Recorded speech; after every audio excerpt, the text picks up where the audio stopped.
बिस्मिल्लाहिर्रहमानिर्रहीम अस्सलामुअलैकुम नाजरीन। आज हमने 3 सवाल हैं, उन तीनों सवालों को डिस्कस करना है, उसका जवाब देना है। भाई ने कमेंट सेक्शन में पूछे हैं। पहला सवाल यह है कि कौन कौन सी प्रॉपर्टीज हैं जिस पर टैक्स नहीं होता।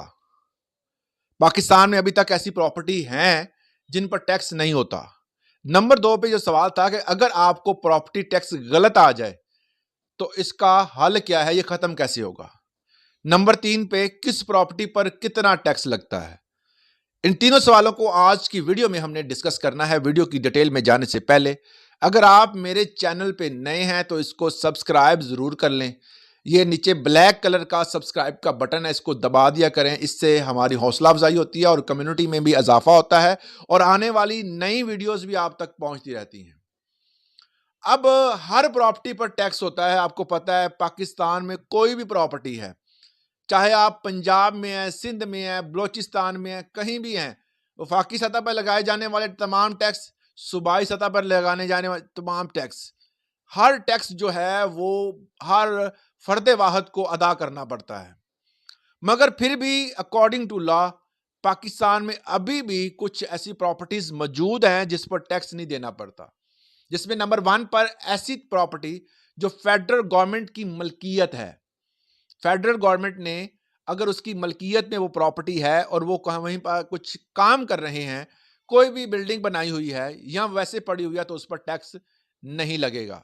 नंबर 2 पर पंजाब के रहायशी हैं हम, ज़ाहिर है कि पंजाब में जो प्रॉपर्टी होगी और पंजाब गवर्नमेंट की मलकियत होगी उस पर भी टैक्स नहीं होगा, वो भी टैक्स फ्री प्रॉपर्टी कहलाएगी। नंबर 3 पर बिल्डिंग प्रॉपर्टी, ऐसी बिल्डिंग या ऐसी प्रॉपर्टी जिसकी वैल्यू 50 लाख से कम है, उस पर भी टैक्स नहीं होगा।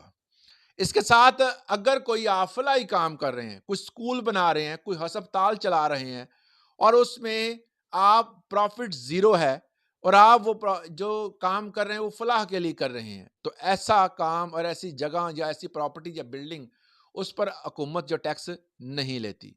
इसके साथ ही जितनी भी पब्लिक पार्क्स हैं, जितने भी पार्क्स, लाइब्रेरियां हैं पब्लिक के लिए बनाई गई हैं, जो उनकी फलाह के लिए और वहां पर साजगार माहौल पैदा करने के लिए या अवाम की बहबूद के लिए को काम कर रहे हैं, तो उस पर भी टैक्स नहीं होता। इसके साथ साथ इबादत गाहें जितनी भी हैं, मुसलमानों की मस्जिद, इसके अलावा कोई टेम्पल है, कोई चर्च है, कोई भी ऐसी जगह जहां पर किसी भी फिरके से जो भी बंदे हैं वो इबादत करते हैं, तो अकॉर्डिंग टू लॉ उस बंदे को टैक्स देना नहीं पड़ेगा।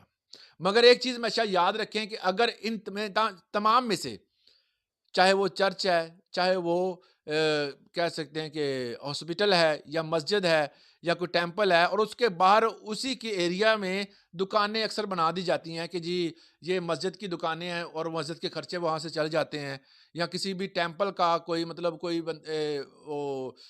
मज़ार हैं, मज़ार के बाहर जो है दुकानें बना दी जाती हैं ताकि मज़ार के मामलात चल सकें। तो इस तरह के जो दुकानें होती हैं, अगर वो तमाम तर पैसा जो है वो उधर मज़ार पर या मस्जिद के कामों में या बाकी फलाही कामों में खर्च हो रहा है, तो फिर उस पर टैक्स नहीं होता। अगर वो पैसा जो है वो एक्स्ट्रा जमा हो रहा है और वो जो इकट्ठा कर रहे हैं और वो वाक़ के अंडर नहीं है, तो फिर उस पर जो है वो टैक्स होगा। तो ये चीज़ थोड़ी-सी है, आप ज़रूर देख लीजिएगा। बाकी जो है वो टैक्स फ्री है। मोस्टली जो होता है वो मस्जिद के कामों में या कोई अगर मज़ार है तो उसके कामों में ही इस्तेमाल होता है। तो बहुत कम ही ऐसे होता है कि जो कोई बंदा इनकम जनरेट कर रहा हो, ऐसा बहुत कम होता है ना, ऐसा कभी देखा ही है। अगर आपकी नज़र में कोई ऐसा है तो उसको मेंशन लाज़मी कीजिएगा। अगर और दूसरी बात, वाटर प्लांट अक्सर जगहों पे लगाए जाते हैं फलाही काम के लिए। मतलब एक जगह है मखसूस कर दी है। पिछले दिनों एक बंदा आया था, तो उसने एक अपनी प्राइवेट प्रॉपर्टी पर वाटर प्लांट लगाया और वो उसने बाकी कानूनी तकाज़े पूरे नहीं किए।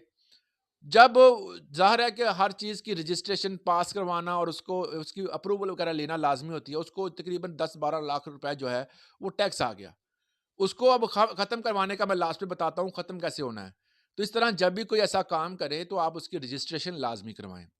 अगर गाँव में जानवरों का कोई अस्पताल है, कोई भी अस्पताल बनाया हुआ है जहाँ जानवरों का ट्रीटमेंट होता है, अक्सर होते हैं, कुछ छोटे-मोटे जो गाँव के लोग मिलकर बना लेते हैं, तो वो फलाही काम है, तो उसके पे भी टैक्स नहीं होता उस प्रॉपर्टी पर। दूसरा ये है कि बर्निंग प्लेस जो है, किसी भी जो हिंदू बरादरी है, वो अपने जितने भी जिनकी लवाहिकीन जिनकी वफ़ात हो जाती है, उनको जलाते हैं। उनकी मज़हबी रस्मों में से एक है, तो उस पर भी जो है वो टैक्स नहीं है उस प्लेस पे। इसके अलावा कब्रिस्तान पे जो है कोई टैक्स नहीं होता। इसके अलावा जो है मसाजिद पे कोई टैक्स नहीं होता। इसके अलावा जो है अगर इसके अलावा कोई भी ऐसी आप एनजीओ चला रहे हैं, कोई आप फलाही काम कर रहे हैं, किसी की बेहतरी के लिए कोई काम हो रहा है, फलाह के लिए काम हो रहा है, तो उसके लिए कोई बिल्डिंग आपने मखसूस की हुई है, तो उस पर भी आपको टैक्स देना नहीं पड़ता। इन केस इनमें से कोई एक चीज़ है और आपको टैक्स आ गया है, आप उस टैक्स को आप रीजनल ऑफिस में एफबीआर के जाकर दरखास्त दे सकते हैं, उसको चैलेंज कर सकते हैं। आप अदालत में भी जा सकते हैं इसके हवाले से। आप वहाँ पर जाकर 30 डेज़ के अंदर-अंदर आप उसको अप्लाई कर सकते हैं। इस तरह जो है वो टैक्स जो है उसके जो भी एडवाइज़र होंगे वो हाज़िर होंगे। आप उनके साथ बात करके अदालत में अपने तमाम तर लीगल डॉक्यूमेंट्स पेश करके उसको ख़त्म करवा सकते हैं। अक्सर ये सवाल आता है कि पिछले दिनों मुझे एक कॉल आई थी एक साहब की कि मुझे ना मेरी प्रॉपर्टी जो है वो M2 जो मोटरवे है इस पे पास है और एक बंदे ने कि मैं जो एफबीआर में था उसने कहा जी आपको हमें टैक्स आया तो उसने कहा जी मैं माफ़ करवा देता हूँ। तो उस बंदे को हमने कुछ चंद पैसे दिए और उसने माफ़ करवा दिया। ऐसा बिल्कुल कोई फ़र्द वाहद जो है वो टैक्स माफ़ नहीं करवा सकता। वो टैक्स जो है उनको फिर लग के आया, डबल होके। फिर वो उस बंदे ने कहा जी अब इसका हल क्या है? जब ऐसे मामलात होते हैं आप ये चीज़ जान लें कि कोई भी बंदा जो है वो किसी दूसरे बंदे का टैक्स माफ़ नहीं कर सकता। अगर आप लीगल तौर पे करना चाहते हैं तो आप उसकी अपील कर सकते हैं। आप कोई लॉयर करें अपना और उसके हवाले से वो अपील दायर करे और अगर आप अपील दायर करते हैं उसके बाद जो भी रिज़ल्ट आते हैं वो आपके सामने होंगे और उसमें अगर आपको माफ़ी मिलती है तो वो एक लीगल मेथड है। इसके अलावा अगर कोई बंदा ऐसे आपके साथ करता है तो आप एंटी करप्शन में उसके खिलाफ दरखास्त दे सकते हैं, उसके खिलाफ कार्रवाई कर सकते हैं। इस हवाले से अगर आपका कोई सवाल है तो कमेंट सेक्शन में ज़रूर कीजिएगा। अगर अपनी राय का इज़हार करना चाहते हैं, क्या इस प्रॉपर्टी के मतलब कुछ सवाल करना चाहते हैं तो वो भी लाज़मी कीजिएगा। आज के लिए इतना ही, इजाज़त दीजिएगा। अल्लाह हाफ़िज़।